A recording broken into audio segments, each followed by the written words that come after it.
Welcome to the Walled City of Manila. Tara, balikan natin ang mayamang kasaysayan ng Intramuros.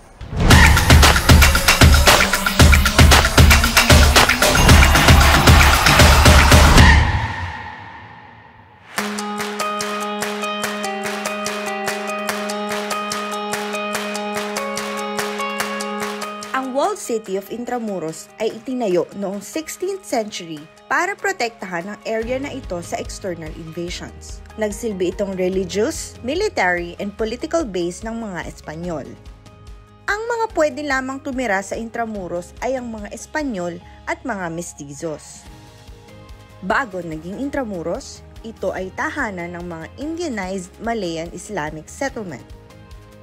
Noong World War II naman, ginawang prison facility at garrison ng mga Hapon ang Intramuros. At matapos bombahin ng mga kalaban ng Japan, nasakop naman ito ng mga Amerikano.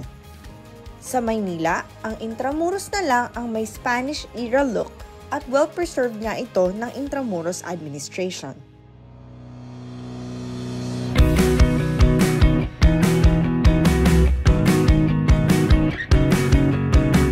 Ang Casa Manila ay isang halimbawa ng colonial lifestyle Spanish era.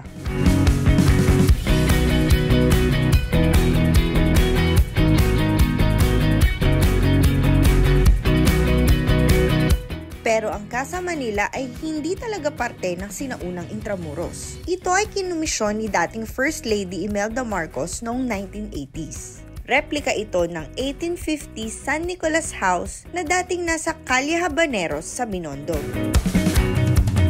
Ipinapakita ng disenyo ng bahay na ito ang furniture and furnishings na inimport pa sa Europe and China. Talaga namang napaka-elegante at luxurious.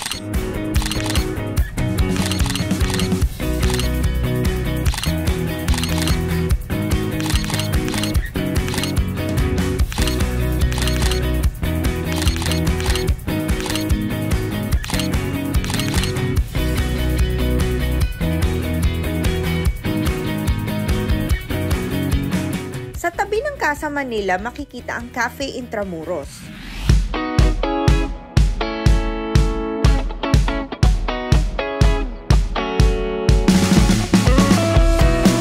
Sinubukan ko naman ang best sellers nila. Ang Caramel Macchiato Coffee, Glazed Chocolate Cake, and Pistachio Cake.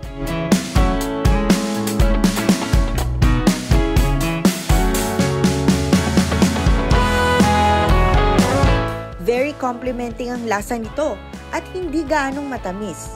Perfect for a quick break bago ituloy ang historical tour.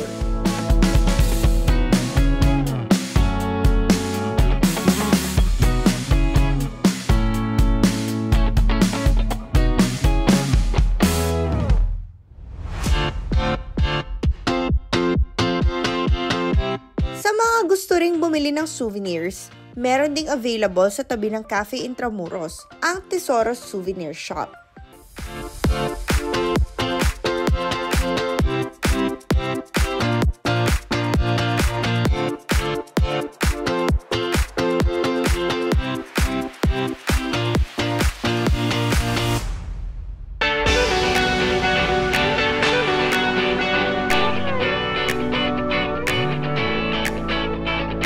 Ang San Agustin Church, ang oldest church in the Philippines at recognized as UNESCO World Heritage Site.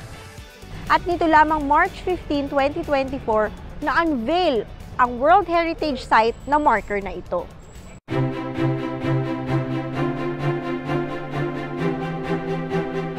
Naitayo ang San Agustin Church noong 1571 sa ilalim ng Augustinian Order. Sariwa pa rin ang bakas ng nakaraan sa lugar na ito.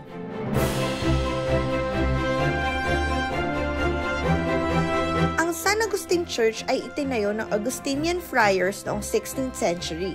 Ito ang unang simbahang bato sa Pilipinas at marami na ring natural disasters ang nalampasan.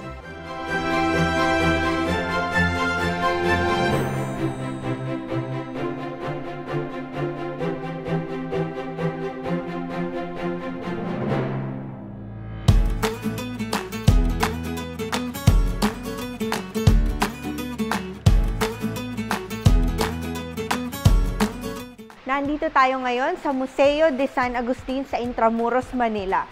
Marami tayong makikita ditong Catholic relics, Catholic paintings at iba pang religious artifacts, kung saan malalaman natin at makikita natin kung ano nga ba ang itsura ng mga dinala ng Espanyol dito sa Pilipinas mula nung sinakop nila tayo. Ang Museo ng San Agustin ay isa sa pinakamatandang museo sa Pilipinas at matatagpuan mismo sa walled city of Manila. Sa loob ng museyong ito ay para kang nasa time capsule ng nakaraan. Ang museyong ito ay naglalaman ng koleksyon ng religious artifacts na nagpapakita ng kasaysayan at pananampalataya sa Kristyanismo ng mga Pilipino. Nandito rin ang replika ng galyon na ginamit ng mga Espanyol mula Acapulco hanggang Maynila at iba't ibang spices at recipes na dinala naman ng mga Espanyol pabalik ng Acapulco. Isa rin sa must-see sa loob ng museyong ito ay ang library. Hindi man ito open for tourists, naglalaman ito ng libu-libong manuscripts, books at iba pa.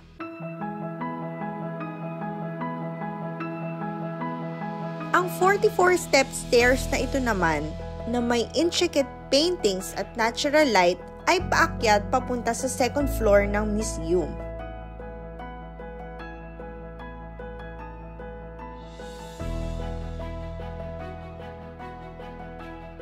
Sa papasok na lugar na ito, makikita ang antecoro. Ito ang choir area at paakyat papunta sa bell tower ng simbahan.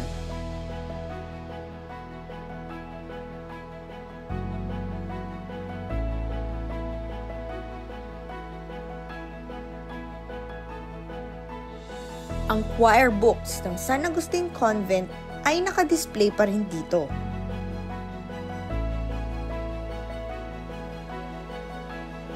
Ang choir books na ito ay naglalaman ng texts of prayers and music para sa misa at iba pang special occasions. Sa ngayon, nasa higit kumulang 20 books na lang ang natira matapos ang World War II. Talagang napakaganda ng preservation sa lugar na ito at ramdam mo talaga ang koro noong unang panahon.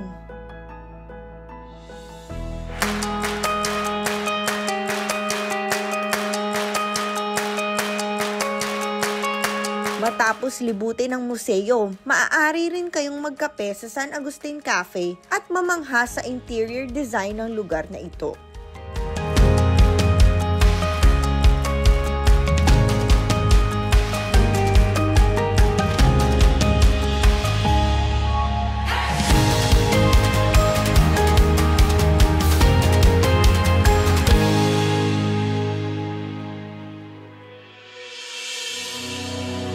Alam nyo ba, maraming mga sikat na tao ang nakalibing sa loob mismo ng simbahan ng San Agustin? Isa na rito si Miguel Lopez de Legazpi, o kilala rin bilang El Adelantado, na isa sa mga unang Espanyol at Gobernador General ng Pilipinas. Dito rin nakalibing ang isa sa pinakasikat na pintor sa Pilipinas na si Juan Luna na gumuhit at nagpinta ng spoliarium.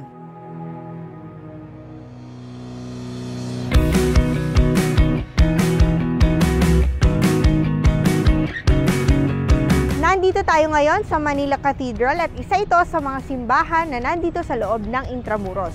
Maaari nyo rin itong bisitahin ngayong mahal na araw. Binisita rin natin ang sikat na Manila Cathedral.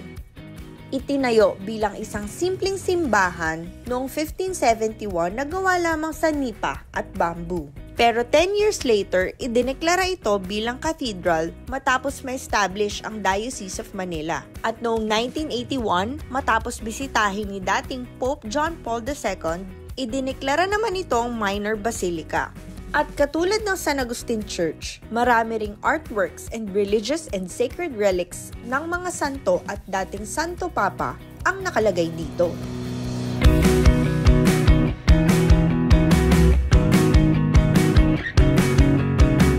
Sa tabi ng Manila Cathedral, pero nasa loob pa rin ng vicinity nito, matatagpuan ang Belfry Cafe.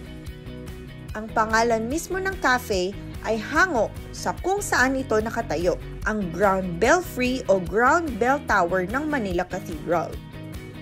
Napaka-aesthetic nga tignan ng cafe na ito, and imagine dining right under these ginormous bells. 'Di ba? Ang cool, no?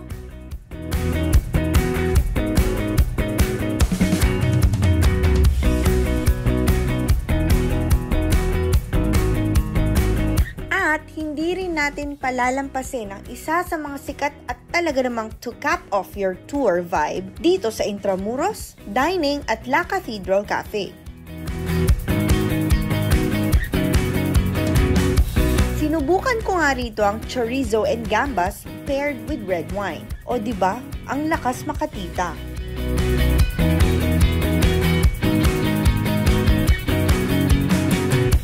Tikman natin yung sizzling chorizo and gambas nila. Ayan. So, after a tiring afternoon, pwede kayo dito mag-relax with your friends and family. Tikman natin.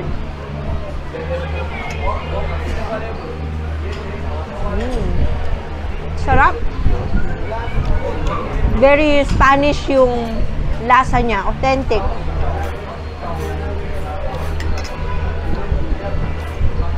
Ito naman shrimp.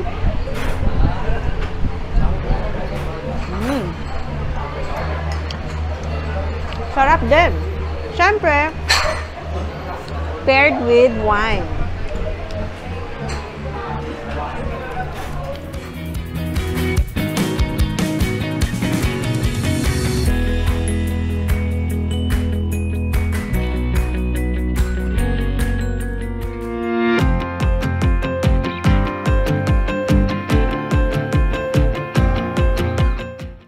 Ayan na nga, naikot na natin ang iba't ibang simbahan, cafe at museums dito sa loob ng Walled City of Manila. And that's it for our Intramuros tour.